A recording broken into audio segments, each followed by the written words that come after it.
Welcome to Integrative Medicine with Dr. Leland Stillman, the podcast where we explore the best of East and West, old and new, conventional and unconventional, in search of answers to medicine's toughest cases and most difficult problems. This podcast is for informational purposes only. Diagnostics and therapeutics discussed on this podcast may or may not be right for you.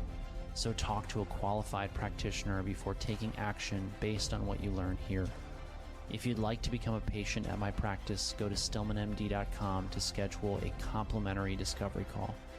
Thank you for listening and welcome to today's episode. Good morning, everyone. Dr. Stillman here. I'm excited to be joined by Dr. Olle Johansson.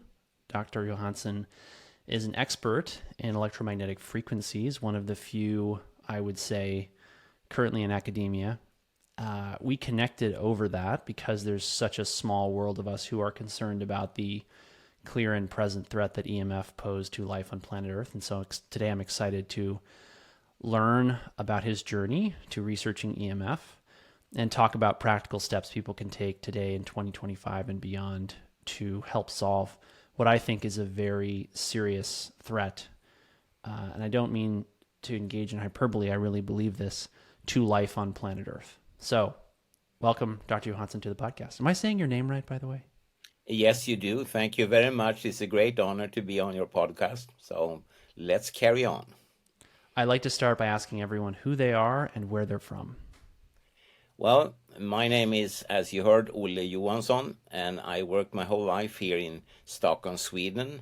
I joined the Karolinska Institute many years ago. And I also worked at the Royal Institute of Technology for a number of years. And as you said, I started off in the neurosciences. I know a little bit about the brain, the spinal cord, and the peripheral nerves in the body. And then 1977, I got interested in effects, both human medicine as well as biology, regarding man-made artificial electromagnetic fields. And that accelerated into the 1980s when I got more and more interested in people that complained in front of computer screens and other visual display units that they got skin irritation, skin rashes, pricking pain, redness, heatness, and so on. And at that time they were called electrical allergy people, but today we call them persons with a functional impairment or disability, electrohypersensitivity.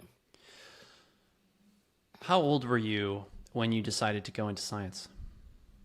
Then I was exactly, let me think now, 20 years of age. And that was at the beginning of the medical school at the Karolinska Institute. And the second term, I met my to-be supervisor for PhD studies. And from there on, I got more and more interested in the neurosciences. And as I said, a number of years later on, I entered also into the effects of electromagnetic fields. What was it that prompted you to go into science? What made you passionate about it? And you said medical school. I don't know what it's like in Sweden, but here, medical school and a PhD are different tracks. What was it like and what is it like in Sweden? Well, that's definitely the same here. You know, there are different tracks. And to become a medical doctor, that's a great achievement, of course, and a challenge. But I was fascinated, especially by my supervisor, but also about the entire field. And he was a microscopist, especially electron microscopy. And I thought that was cool and interesting. And but, you know, it's really just a stretch of coincidences. And I remember I even called my mother and asked her if she would be happy with me becoming a PhD rather than an MD. And she said, oh, yeah, that's fine, you know. So. But what specifically about science drove you? What drew you? Was there any, and I love to ask this question, was there any experience, a moment in time when you thought, this is the thing for me? That would actually go back all the way until when I was around 4, 5, 6, 7 years of age. I was extremely interested in using my brain to think, reflect, contemplate. and I read every technical or medical or biological text I could find. And so I was sort of preparing myself without even understanding it to become a scientist later on. And sometimes, and that's too much really to say, but sometimes I wonder whether scientists, real academic scientists, are they kind of born into their trade? Can anyone become a scientist? Maybe not. I don't know. And that's the same, like with indigenous people, they talk about the navigators in the tribe, and that is generally, like one person per village. Not everyone. It's just one that has the genetic makeup to become a navigator over the oceans, for instance. You're And talking here about we the are talking about, Polynesians. yeah, for instance, yeah. Yes. And here we are talking about mental travelers or navigators in science, and maybe you are predisposed to become one. And but as I say, it's a bit much to say. I mean, probably anyone could do it. Who encouraged you in your early life to pursue learning, knowledge, and science? Um, Well, there were a number of teachers, I would say, that saw me and gave me opportunities and challenges, books, texts, whatever. And so they saw that I was kind of different, special, maybe even, I don't know. And but at the same time, you put yourself beside the normal activities. I've never been interested like in sports. That just doesn't sing with me. So suddenly you were a loner, and all the other kids, they were playing along, and I felt as I was looking from the outside in. Absolutely. I know what you mean. Your early career, you said you started in neuroscience. What was your specific area of research and what got you curious about the brain? Yeah, I mean, we worked with so-called peptide containing nerve cells, but also other cell types, both within the central as well as the peripheral nervous system. And this is actually extremely important because we were, I shouldn't maybe say we, but my supervisor and the PhD students together, we were extremely successful.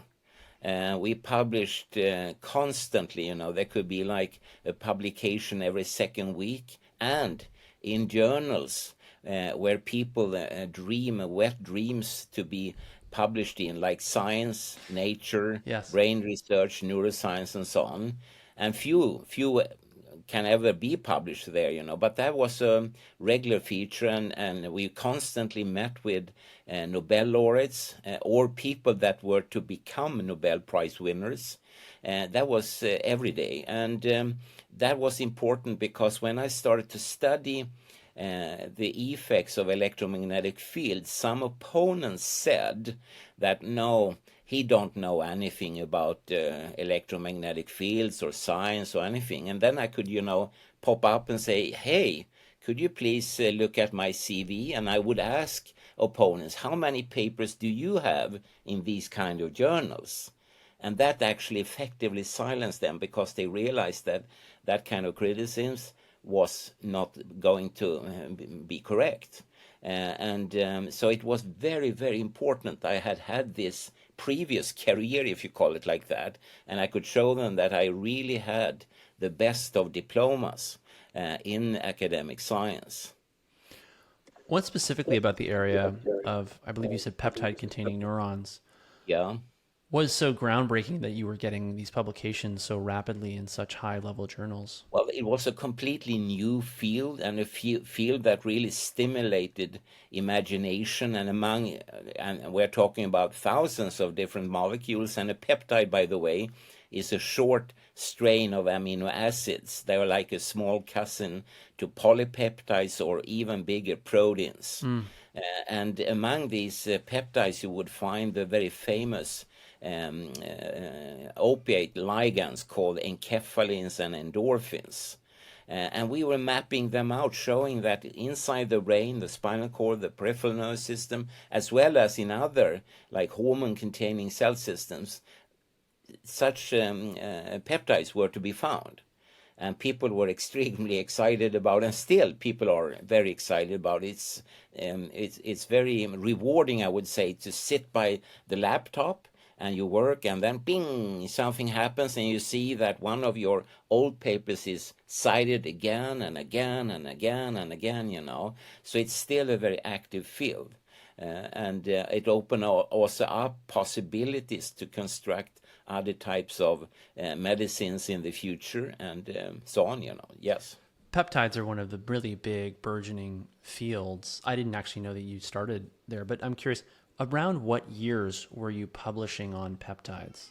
Oh, let me think. It would be around 1973, 4, 5, somewhere there. You know, so it was quite very early.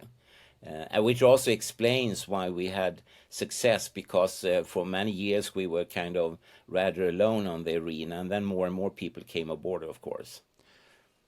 Peptides are all the rage now in integrative and functional medicine. We hear them, being used by patients, colleagues, other practices. Yeah. I'm very curious. Are you still keeping an eye on the peptide world, particularly in like the integrative medical world at all? Yes, I do. And if we had resources, we would, of course, be very interested to pursue studies to see whether man-made electromagnetic fields, like from cell phones or Wi-Fi routers, power lines, and so on, would they have an impact on these specific subsets of peptide-containing nerve cells, as well as endocrine cells, immune cells, etc. But so far, we haven't been able to do anything really. So, but I'm keeping an eye on it. Yes. Are you familiar with the Cavison peptides? Just by name, I would say yes. Got it. I'm very fascinated by this area of research because I think peptides are one of the things that I see, buying people more time with tough diagnoses, tough diseases, and I think they're going to become more and more part of what we do. But yeah, how did you go from peptide-containing neuroscience to EMF? What was the trajectory well, there? first I had my dissertation presented 1983. And then after that, it's customary at the Karolinska Institute that you kind of change the area that you work on, so you should not compete with your previous PhD supervisor. And one way to change the area was to go from rodents like mice, rats, guinea pigs to humans. So that was one step. And also doing that, we were suddenly restricted when it came to material. We couldn't get a skin biopsy, we could get a biopsy from the oral mucosa and from the vaginal mucosa on women. That was about it, because people don't want to give away a bit of their brain or the heart or something. And I was naive, to be honest. I thought the human skin was completely investigated and understood, but that was not the case at all. So it turned out that, again, whatever we did, people were extremely fascinated and applauded us, and we could easily publish this length of different scientific publications. And then the step was actually a radio program. One evening, I've told this story many times before, but one evening when I was about to leave the laboratory, it was around 8 o'clock in the evening. And I'm not an avid radio listener, I wouldn't say that, but I heard the radio was on, so I went to turn it off. And since I walked pretty slowly, I heard a woman talking about the need for neurology investigations for electrical allergy. And these were new terms to me, so I kind of stopped and started to listen to her. And her name was, or is, Kajsa Wedin, and she represented the trade unions on the west coast of Sweden, in the town of Göteborg. And I thought, I'm not a clinical neurologist, but being a neuroscientist, maybe that's close enough. So the day after, I called her and said, maybe I could help you. Maybe we can take skin biopsies and investigate what happens when people complain about skin irritation and rashes and heat sensations in front of computer screens. And she was extremely enthusiastic and said, oh yeah, I'm going to take a physicist with me, she said, and I will travel to Stockholm. We will meet you, we will sit down, and we will talk about possible projects that we could pursue. And of course, with the trade unions backing it, that meant that we could also potentially get money to do research. And in the beginning, money was not a problem, actually. We can do quite a number of different investigations, often in a small scale, but still very important and valid. And again, they are constantly cited now, in spite of the fact they were published like in the end of the 80s, beginning of the 1990s.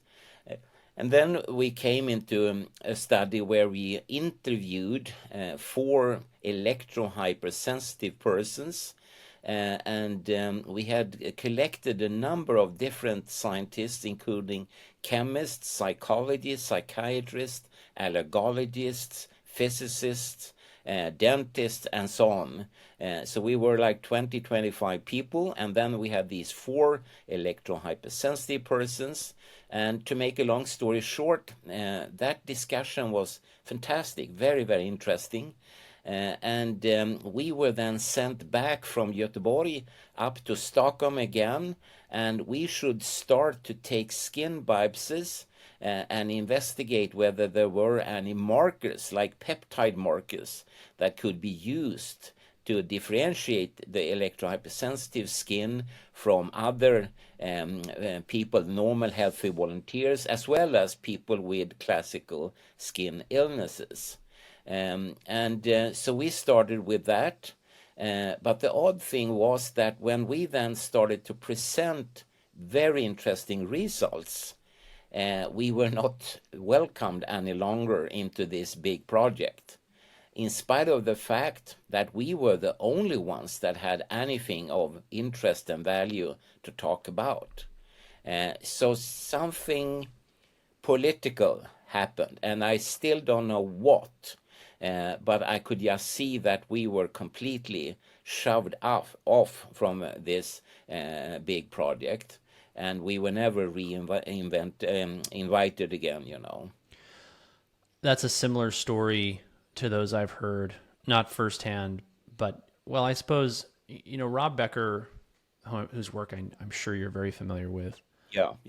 Dr. Becker and Dr. Marino, they wrote about these things in many of the books they published. This sort of, you touch this third rail of electromagnetic radiation in health, and all of a sudden your funding evaporates. Yeah. Your friends don't take your calls.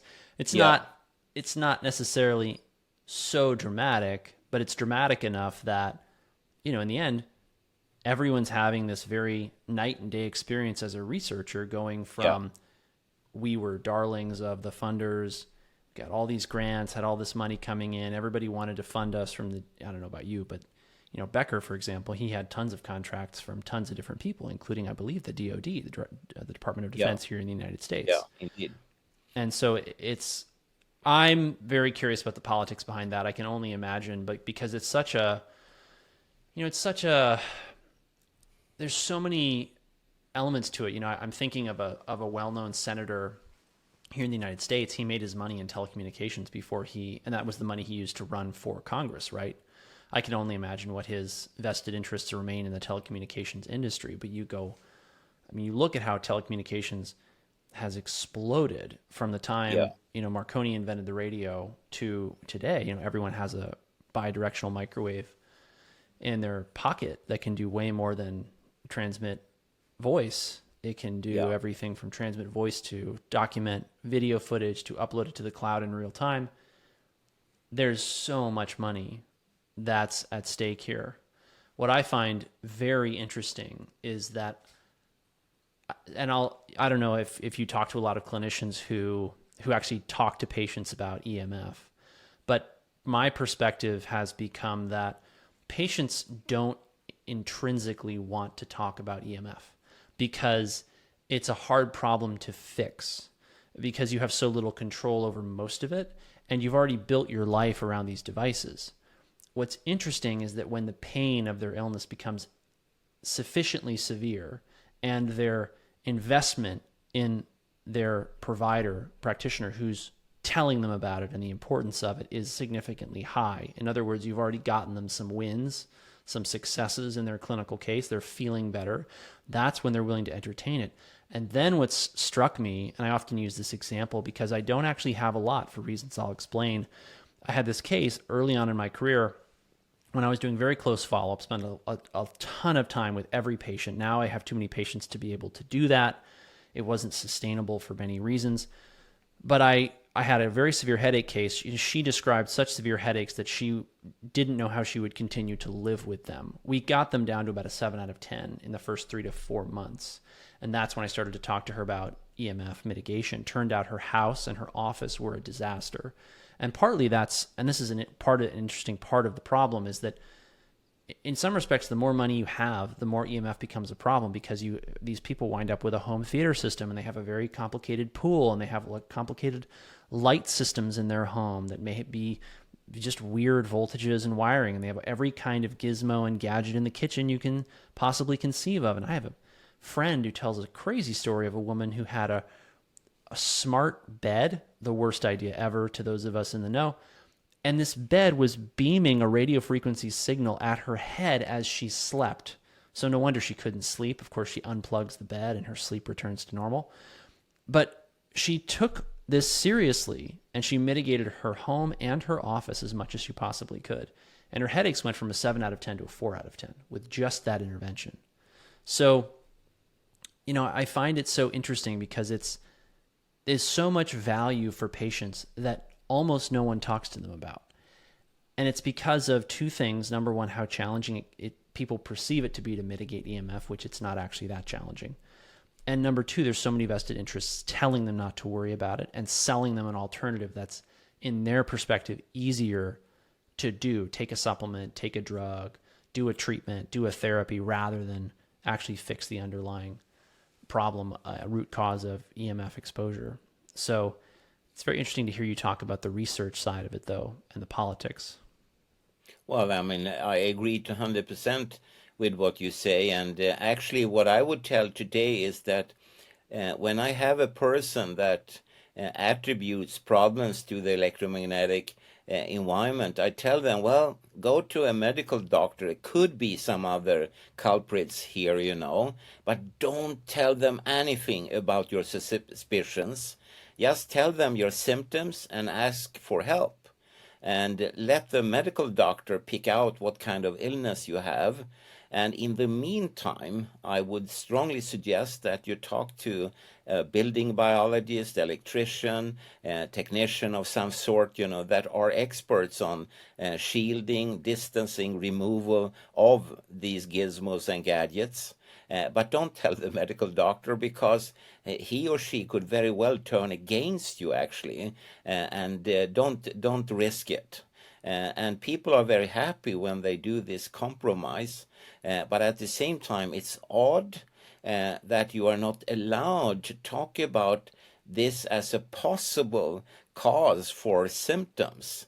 And again, as you said, both in research and in the clinical field, there are a lot of politics going on. And I've had these examples. I remember, for instance, my problem was really that the ordinary society outside of the medical and scientific field, they were extremely interested in what we were doing, and that including media. So we were constantly exposed in newspapers, tabloids, radio, television, and so on. I remember one time we were on the first front page of the biggest daily newspaper here in Sweden, Dagens Nyheter, the daily news. And it was a very nice article, very nice images, etc. And then a professor came to me and said things like, "Oh no, not you also. Oh, now you're with the tin foilers, What? I couldn't understand what was she talking about, but she sort of condemned me to hell, actually, and I was surprised because I thought being employed by the government, like in Sweden, the Karolinska Institute is a governmental authority. I thought I was working for the people, the taxpayers, the consumers, and so on. But that was not the case, actually. And I realized it more and more. And you said about the funding situation, I would say around maybe the mid 1990s, the funding more or less completely stopped. In spite of the fact that we had done a lot of different things that were extremely interesting from an academic as well as clinical as well as biological as well as human medical point of view. But no, then it went from a trickle of money to nothing, really. Pick up where you left off. You're starting these investigations. You're getting skin biopsies. You're looking for peptide biomarkers. Where did it go from there? And I'm most curious to hear from you.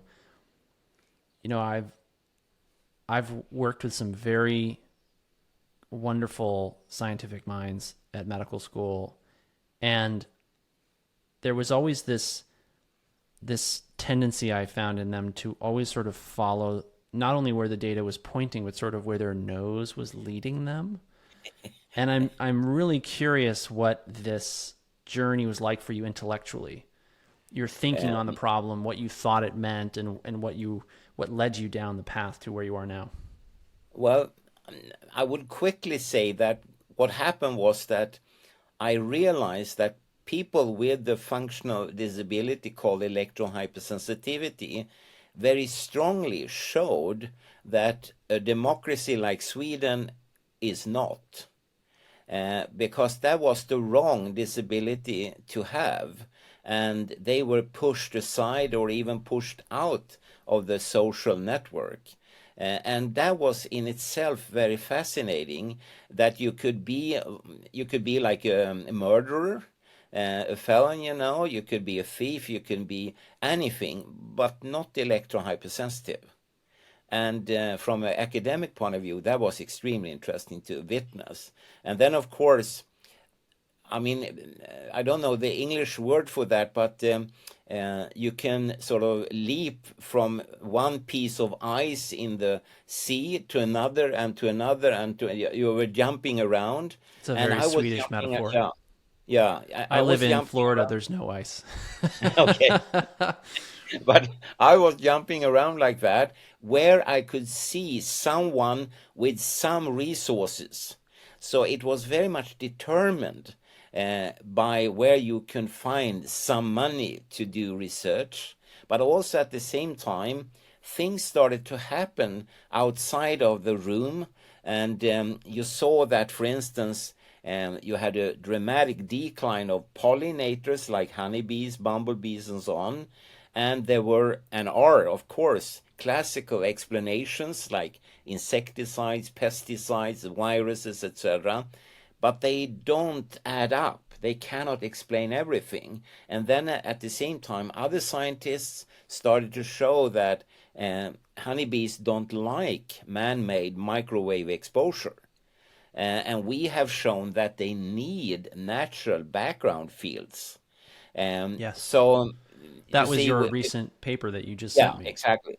Yeah, and so therefore, again, now we started to jump not for only money, but also for areas that we felt were extremely important.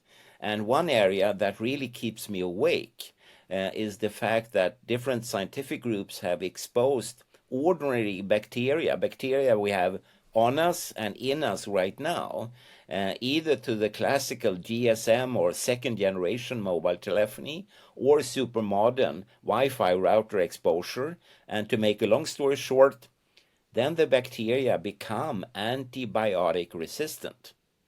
And during the pandemic, the COVID-19 pandemic, a representative from the World Health Organization in Geneva in Switzerland, he was interviewed by a reporter, and the reporter asked if the COVID-19 was the worst threat to mankind.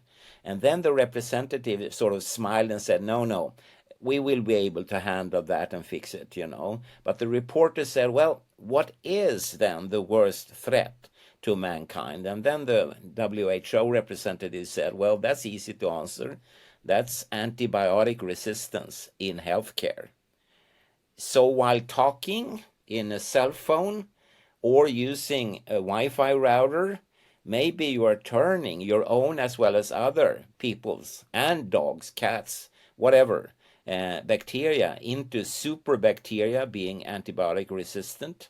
And I remember when I heard this the first time, I got kind of bewildered. So I called a relative who is a surgeon and asked her if this is such a big problem. And she said, oh yeah, it's a huge, huge problem. But you know, we are not really allowed to talk about it in public. What? In Sweden? A democracy? You're a medical doctor, a surgeon, you cannot talk about it? No, no, I don't do that, she said. Yes, it becomes very political, which is why, at least I'm in the camp here in America that wants the government as far out of healthcare as possible, but that's another story. Yeah, yeah. So that's so interesting. You mentioned, you said a word there, non-classical. I think part of the problem with people understanding how and what a threat EMF are is that the logical jump from I turn on my cell phone to it changes the genes of the bacteria in my body is too big a gap based on a classical understanding of physics, which is basically, I throw the ball, my friend catches it, they throw it back to me, Newtonian physics in a word. And I find that there's sort of, and that's the tough thing about quantum, physics. And I think that's why some of the greats, people like Feynman, Einstein, I can't remember who said it, and I can't remember the exact quote, but they said things like, quantum mechanics is so sort of weird, it's hard to understand, and so often it's exactly the opposite of what we expected. And I think that's a big part of the challenge of getting people to consider that this could actually be the problem. In the conventional medical world, this is what we see. We see that the sickest patients have the most drug-resistant bacteria. And they have them, and this is the sort of the narrative, because they have poor diet and lifestyle that lead them to serious dysfunction metabolically. Their immune system is not competent. The bacteria proliferate. They require antibiotics. Then we use the antibiotics to knock them back, and then the bugs proliferate again because you can't possibly eliminate all of them. And so these people just need round after round after round of antibiotics. It's increasingly accepted in the mainstream that this is a problem of food, which is partly because the food problem is so dramatic and so obvious and so undeniable that it is not feasible to continue to deny it. This is why we see this sea change where, like, for example, the Means twins, their book was all about food and was all about, energy, in the sense that what you put in your body gets burned for energy. And so you need to put good things in your body for energy, etc.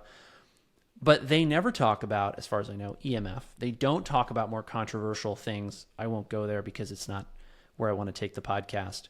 We have lots of other content on that. But this idea of cell phones are part of this equation still hasn't penetrated that mainstream narrative. And what I'm interested in is, are they scapegoating food finally to distract people from the EMF problem? Because it makes sense to me. They can't deny the food problem anymore. If they go ahead and just clean up the food dyes, if they clean up the processed food, if they make it at least a little bit healthier, it buys them a little bit of forgiveness and time on the EMF problem, which, this is interesting. We've not spoken before. This is the first time we've ever spoken. We've corresponded. But during COVID, one of the only videos I had pulled down on social media was about this connection between the electromagnetic environment and the immune system. And all of this is very well grounded in the literature. It's just not well funded enough for us to then create the kind of studies that demonstrate conclusive proof, because of the things we've talked about today. There's politics. All of a sudden you start touching this third rail and your funding dries up and you have no friends, and you have to, as you put it, in a very Swedish metaphor, jump from ice, ice, whatever you call it, piece of ice to piece of ice. Yeah. Yeah. Yeah, no, I mean, I agree completely, and I've seen it so many times happening, and anything and everything is, of course, possible. And to buy time, yes, of course, you can redirect the interest to other corners, and I feel it quite strongly that it's an ongoing way of hiding difficult topics. Um, but at the same time, as you touched upon, for instance, for the electromagnetic fields, there are thousands and thousands and thousands of peer review based scientific publications, which you just cannot deny if you not turn your entire body away from it. And that is what exactly happens. But I'm surprised, and I remember, and that would be in 2008. I was asked to make a paper about impacts of man-made electromagnetic fields on the immune system. And I started and I realized, wow, there are so many papers already. And I started to collect them, read them, write about them. And eventually I had a pretty thick manuscript. And my finding in it was such, so I thought, no, I must have misunderstood something here. Could it really be that the immune system initially is activated or stimulated by the electromagnetic fields, but since they are colossal, it cannot fight them out. So after some time, the immune system starts to malfunction and deteriorate, and it goes down and really goes down. At the time, one of the foremost experts in the world on the immune system was working across the streets. I contacted her and said, hey, I have this manuscript. Could you please read it and tell me all the points in it that are wrong or which could be discussed in another way? And she said, okay, I will do that. And it took like 3 weeks. She came back and she said, nothing in this manuscript is wrong. It's perfectly written. It's very interesting. And trust me, Olle, it makes me scared. Yeah, that's what she said, you know. That Yes. really makes me scared. Are people aware of what happens when they expose themselves, their loved ones, their neighbors, their workmates with these artificial electromagnetic fields? Probably not. But she said this has to be published, and it was, without any alterations, in a journal called Pathophysiology in the year 2009, and it's still very much cited by other colleagues around the world. And you know, it's tempting to think about all the issues that are related to a deterioration or malfunction of your immune system, ranging from cancer to COVID-19 to ordinary flus, colds, etc., allergies, asthmas, like in Sweden, and I forgotten the year, but it's quite a number of years ago, maybe at the same time, more than half of the kids up to the year 14 has at least one allergy or asthma here in Sweden. Is that good? Of course not. It's a scandal, to say the least. And again, you can investigate certain sectors, but not the electromagnetic fields, you know. Was there a moment in your research where you realized, even though people are skeptical and I'm not getting any funding, there's something really important here? If so, what was that moment and what did it feel like? Well, I would say there has been several such moments, often initiated by other scientists' publications. You may had a sort of hunch that something was going in the wrong direction, and suddenly someone else showed the impact of artificial electromagnetic fields on that particular area. But also, well, maybe I would say we made a provocation study, and that would have been 1994, and we took 12 persons that claimed electrohypersensitivity, and they started to sit in the countryside in a completely electricity-free small hut. And then later on, they would train themselves on any gadget they wanted to use for a provocation study. And the final part would be that it was double-blinded. So neither the scientists or the person that were exposed knew if a black box contained a cell phone or not. And then I remember I learned so many things, and one of them was that two of the participants, two women, they had always said that they were exposed to high-frequency electromagnetic fields, regardless if this box was empty or not. And it's like if you have a friend that likes to play dart, and they have a very narrow hit figure, but it's way off the board. Then they probably need glasses to correct this. They're good dart players, but they need help. And that's the same in biomedical statistics. If you have a very narrow circle of dots, but they are wrongly placed, then you have a finding. So I thought, this is strange. Could there be some kind of background signals in this room? So I went to the Linköping University next by and asked an expert in metering and measurements to come. And he brought a lot of different antennas and oscilloscopes and printers and whatnot. And he said then, yes, there is a background signal. It's in the order of a quarter of a cell phone in this box. It's always there. And it's used for, it's a hidden, secret military radio beacon for high-speed aircrafts. And just like 20 kilometers away is the testing ground for Swedish military aircrafts. And this beacon will help the pilot to maneuver in very high speeds. So when the lady said in this empty room that there is something here, we feel it, they were right. And maybe they had actually revealed a secret military installation. I don't have the proof to say that, but it's tempting to think about it. And then I remember I was struck that maybe electrohypersensitive people are the classical yellow canary birds in the coal mine. They will sense something which you and I will not, and way before we will react to it. And therefore, since a few years back, sometimes I consider that maybe the electrohypersensitive people are the new normal ones in this very toxic environment filled with electromagnetic signals. They react to it, whereas people like myself, I am electrohyposensitive.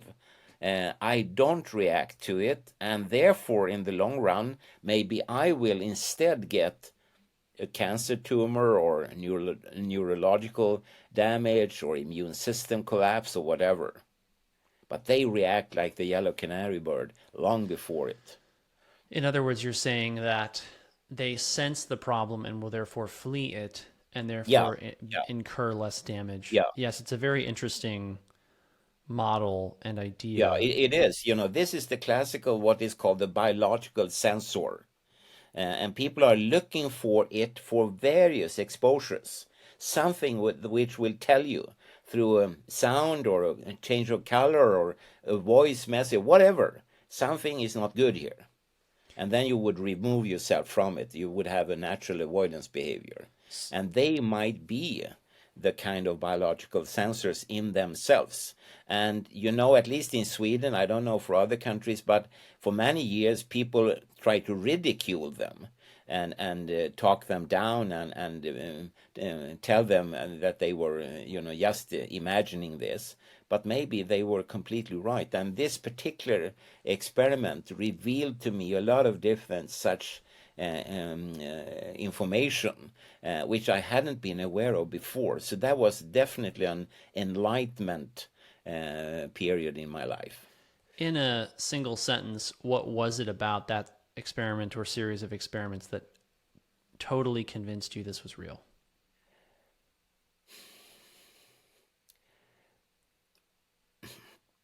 I wouldn't say I was totally convinced. Being an academic scientist, I was fascinated and I was like 99.9% convinced, but I still felt that there were small, tiny question marks. Maybe we needed to go further deep into this. So we published a report in Swedish and then we started to apply for money. But since they had identified in a double-blind manner microwave exposure and radiofrequency exposures, I guess our days were over because it was just impossible to get money to do more such provocation studies. We tried and tried and tried. I want to make sure I understand you correctly. You performed a study where people were blinded, and the researchers were blinded, I assume? Yeah. So double-blinded study where people had a box in the middle of a room, and these electrosensitive people could reliably tell you whether or not there was a device in the box emitting radiation. There was one that were 100% correct, both in the acute reaction as well as in the delayed, meaning 24 hours later, delayed reaction. And that was super interesting, but maybe these others that seemingly were wrong, but they all had this narrow circle saying that, no, I'm exposed regardless of what's in the box. Yes. And I thought, they have a mental issue. There is nothing here, until this man came from the university and said, oh yeah, there is a very strong background signal here, and it's a radio beacon from the military aircraft systems. I want to make sure we speak for a moment about the paper you recently published on the honeybees. Would you summarize it for people? Yes, together with Daniel Favria in Switzerland, and he's really the one who is doing all the work, and we are interested in this dramatic decline of pollinators, other insects. And how dramatic is the decline, Ole? In Europe, it's pretty good. We have lost in the order of 75%. 75%, but in Canada, the loss of honeybees is more than 90%. In the United States, the loss of bumblebees is more than 90%, which both is, of course, a catastrophe. While 75% is also a catastrophe, no question about it.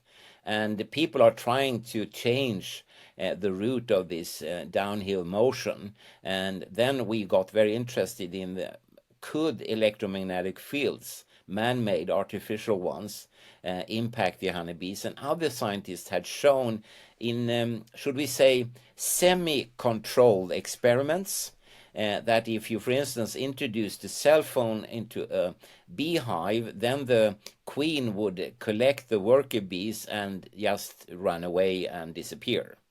But you see, again, the question would be, was it because of the radiation, or was it some kind of plastic contaminants, smell, taste? Yes. Something. Yeah, there are a lot of questions here. So we wanted to do more controlled experiments, and the latest we have done is that we isolated the honeybees from the natural background electromagnetic fields, and one of them is called the Schumann resonances, and they are generated by thunderstorms at a very high level, between 60 to 300 kilometers above ground. We took away those. They have always been around the planet Earth, long before the honeybees, by the way. We removed them and took away them and shielded the beehives. And when we did so, the queens didn't like the loss of the natural fields. We didn't add any artificial fields. We just removed the natural ones. And then the queens, for instance, stopped laying fertilized eggs, meaning that there would be no more honeybees. So that was in itself extremely important. And now we are hoping to be able to continue to do controlled, standardized experiments using honeybees, but in a bigger scale, to look on all the different details in these projects. So we are actively searching for funding, of course. We've got to wrap up. And so I want to close by asking you, what do you wish everyone knew, and what do you wish everyone would do about the threat of these microwave, radio wave, and it's not just those. I mean, it's just electromagnetic radiations that are not native to the Earth's atmosphere and biosphere. Well, I think what people should do is maybe to get themselves a little bit more interested and to listen to people like yourself, and to other such programs that you can find on the internet. Start read a little bit and think about their own situation. You mentioned before, for instance, headaches. Here in Sweden, many people, they think it's natural to always in the afternoon have a headache, and it's not. It's so bad, you know. And the question is it only stress? Are there other chemical factors? You mentioned food, for instance. Or could it be the electromagnetic fields? And as you know, there are scientists that have shown that exposure to various forms of electromagnetic fields will generate headaches. So maybe they would need to start thinking, should I shield myself, my children, my dog, my cat, etc.? The knowledge we have today is so extensive and comprehensive. So I'm surprised that people don't more actively try to at least ask their politicians, their civil servants, the salesperson in the store and so on about these questions. If we go to like the bacteria, the honeybees and so on, then I'm more surprised that people don't constantly stand up and scream, because the situation is extremely dire, you know.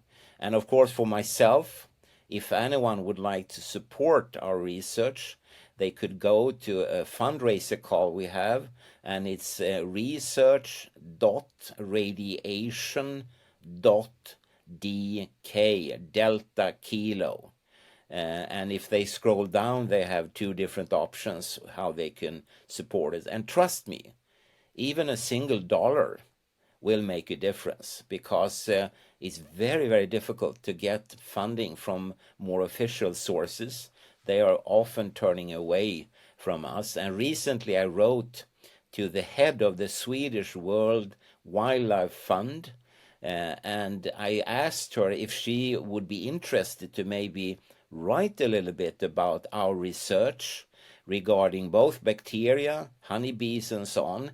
And then she replied and said that the World Wildlife Fund was dealing with nature and environment.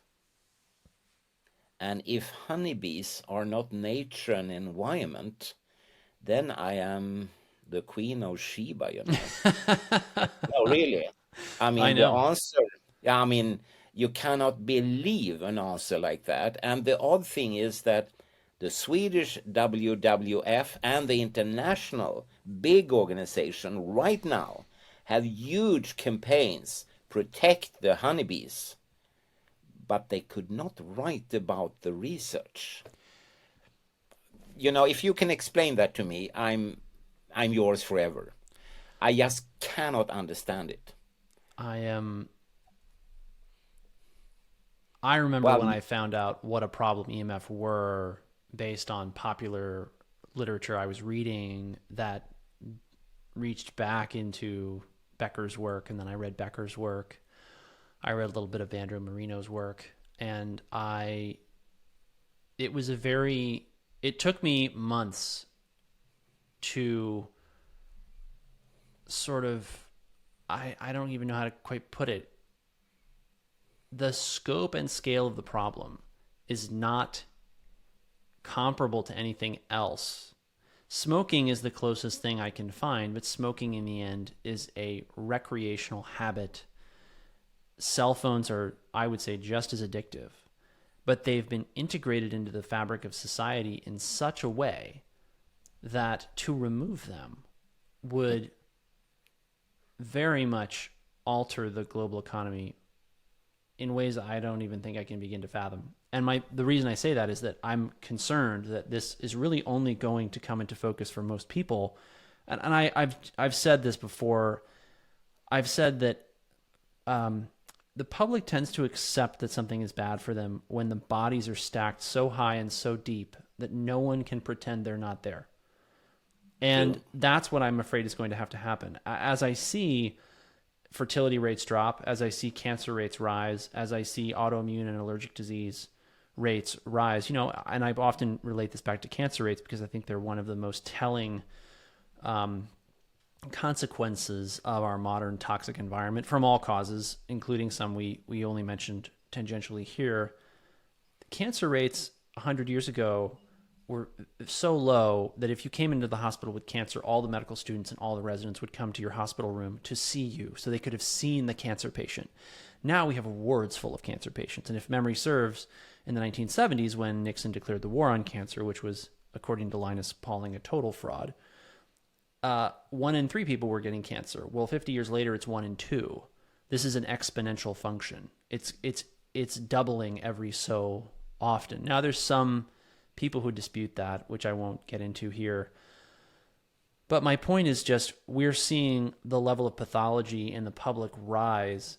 And this is something I've spoken with other clinicians about as well. I have a good colleague in San Antonio, Derek Guillory, who sees a lot of complex chronic illness. And he's said to me many times now, he says, just in the last 5 years, getting patients the same results is harder. My therapeutics don't work as well. I don't know if it's that I'm getting tougher cases, but they look as tough as the ones I saw 5 years ago, so I don't think that's it. And many other doctors and mentors of mine have commented on this. The patients are getting sicker, there's more of them, and it's harder to get them well. And so I think that what's going to end up happening is there's going to be some kind of basically demographic implosion where people are dying at younger and younger ages. People in living memory can remember when it was radically different. And the people who ignore all this, put their heads in the sand and just pretend it's not a problem, they're not going to be able to have successful children. Their children will be dysfunctional. They'll be developmentally disabled. They'll have all kinds of problems because they're inadvertently perhaps poisoning them.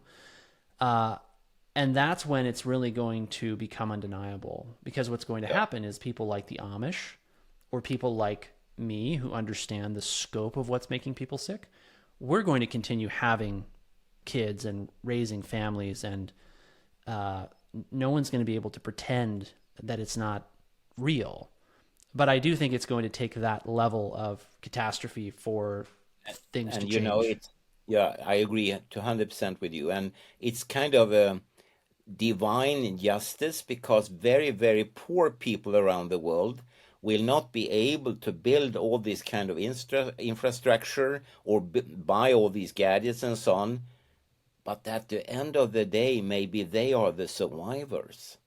Maybe they are the ones that still will have kids together with Amish and you, Yes. And that's a fascinating thought, And of course, also people with electrohypersensitivity may be better off because they are avoiding the toxic environment to the best of their capacity, at least. Some of it is difficult or impossible to avoid.